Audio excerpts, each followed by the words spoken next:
नीलम Bhojpuri channel के subscribe करे खातिर लाल बटन पर उंगली दबाई और घंटी के चिन्ह पर क्लिक करके नया नया भोजपुरी गीत के आनंद उठाई।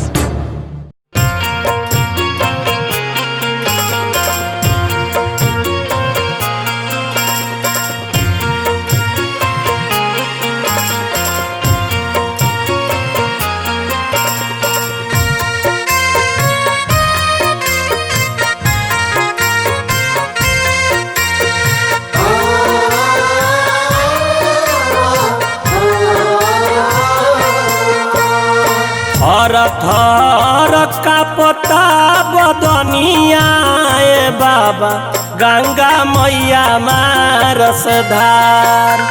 थर थर का पता बदनिया बाबा गंगा मैया मारस धार।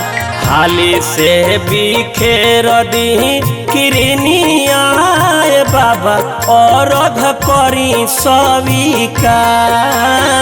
हाली से बिखेर दी किरनिया बाबा औरध करी स्वीकार।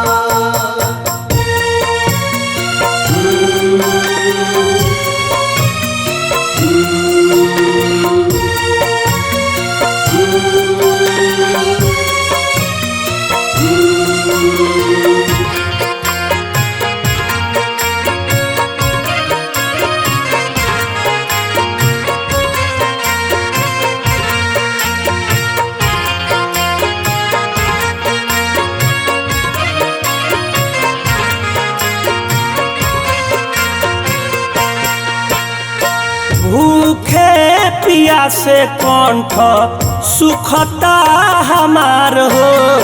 बरतीन तिवैयन पर करी ना विचार हो।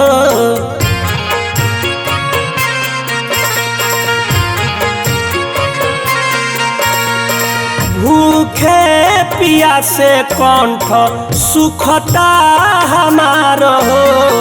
बरतीन तिवैयन पर करी ना विचार हो। सोनावा के रथ चढ़ी जल्दी से आई रउआ करी उपकार। सोनावा के रथ चढ़ी जल्दी से आई रउआ करी उपकार।